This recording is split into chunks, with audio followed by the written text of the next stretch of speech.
پناہ مانگتا ہوں میں اللہ کی شیطان مردود سے، اللہ کے نام سے جو بڑا مہربان نہایت رحم فرمانے والا ہے۔ اور جب ہم لوگوں کو تکلیف جو ان کو پہنچ چکی ہوتی ہے اس کے بعد رحمت کا مزہ چکھاتے ہیں تو وہ ہماری آیتوں کے بارے میں مختلف بہانوں کے ساتھ چال بازی شروع کرنے لگتے ہیں۔ ان سے کہہ دیجئے کہ اللہ اپنی چال میں تم سے زیادہ تیز ہے، یقیناً ہمارے فرشتے وہ مکر و فریب کی چالیں لکھتے جاتے ہیں جو تم چلتے رہتے ہو۔ وہی اللہ تو ہے جو خشکی اور سمندر میں تمہیں چلاتا ہے، یہاں تک کہ جب تم کشتیوں میں سوار ہوتے ہو اور وہ خوشگوار ہوا کے جھونکوں کے ساتھ انہیں لے کر چل رہی ہوتی ہے اور لوگ ان سے خوش ہو رہے ہوتے ہیں، تو یکا یک ان کے پاس ایک تیز ہوا ان کشتیوں کو آ لیتی ہے اور ان پر ہر طرف سے لہریں اٹھنے لگتی ہیں، اور وہ گمان کر لیتے ہیں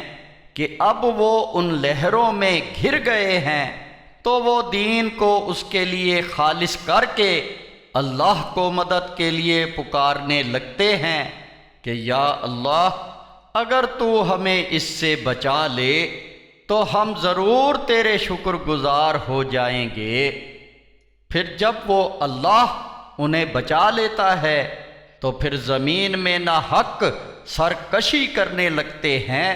اے لوگو کان کھول کر سن لو، تمہاری سرکشی کا وبال تمہاری جانوں پر ہی ہوگا۔ تم دنیا کی زندگی کا کچھ فائدہ اٹھا لو، پھر تمہارا لوٹنا ہماری طرف ہے، ہم تمہیں بتا دیں گے جو کچھ تم کرتے رہے تھے۔ دنیا کی زندگی کی مثال تو محض اس بارش کے پانی کی سی ہے جو ہم نے آسمان سے برسایا، پھر اس سے زمین میں پیداوار خوب گھنی ہو کر اگ آئی، جسے انسان اور جانور کھاتے ہیں، یہاں تک کہ جب زمین رونق پر آ گئی اور لہلہا اٹھی اور زمینداروں نے گمان کر لیا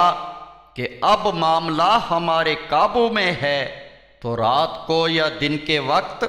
ہمارا حکم یعنی عذاب آ گیا اور ہم نے اسے ایسا صاف کر کے رکھ دیا گویا کہ کل وہ کچھ تھا ہی نہیں۔ ہم غور و فکر کرنے والوں کے لیے اسی طرح نشانیاں کھول کھول کر بیان کرتے ہیں۔ اور اللہ تم کو سلامتی کے گھر کی طرف بلاتا ہے اور جسے چاہتا ہے سیدھا راستہ دکھاتا ہے۔ جن لوگوں نے نیک عمل کیا ہے ان کے لیے بھلائی ہے، اور اس سے بھی زیادہ ان کے چہروں پر نہ تو سیاہی چھائے گی اور نہ رسوائی ہوگی۔ یہی لوگ جنتی ہیں، اس میں ہمیشہ رہیں گے۔ اور جن لوگوں نے برائیاں کمائیں تو برائی کا بدلہ اس کے برابر ہی ہوگا، ان پر ذلت چھائی ہوگی، ان کو اللہ کے عذاب سے بچانے والا کوئی نہ ہوگا، گویا کہ ان کے چہروں کو اندھیری رات کے پردوں سے ڈھانپ دیا گیا ہے۔ یہ لوگ جہنمی ہیں، اس میں ہمیشہ رہیں گے۔ اور جس دن ہم ان سب کو جمع کریں گے، پھر جنہوں نے شرک کیا تھا ان سے کہیں گے کہ تم اور وہ بھی جن کو تم نے اللہ کا شریک مانا تھا اپنی اپنی جگہ پر ٹھہرو،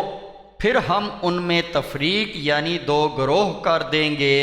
اور ان کے شریک ان سے کہیں گے کہ تم ہماری عبادت تو نہیں کرتے تھے، پس اللہ بطور گواہ ہمارے اور تمہارے درمیان کافی ہے کہ ہم تمہاری عبادت سے بالکل بے خبر تھے۔ اس وقت ہر شخص نے جو آگے بھیجا ہے وہ اس کام کا نتیجہ دیکھ لے گا، اور وہ اپنے حقیقی مالک اللہ کی طرف لوٹا دیے جائیں گے، اور وہ سارے جھوٹ جو وہ گھڑا کرتے تھے ان سے گم ہو جائیں گے۔